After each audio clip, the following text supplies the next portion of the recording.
Hey guys, welcome back to this channel. In this video, I'll be showing you guys how you can protect your skin from LUTs when you are color grading on CapCut PC.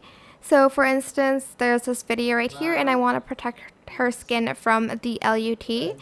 So what I'm going to do is I'm going to select adjustments here, select LUT here, and select whichever one you want to use. For instance, this dark and somber one.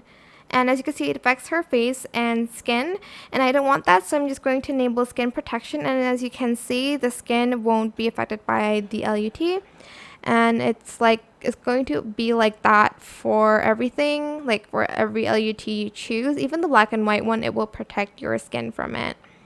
So just select the one that you want, and yeah, that is pretty much it. Really super simple. I hope this tutorial was helpful for you guys. Don't forget to like, comment, share, and also subscribe to this channel if you haven't done that already.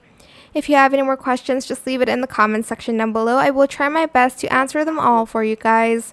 If you found this video helpful, please click the thanks button above the description box down below. Thank you so much for watching. Bye!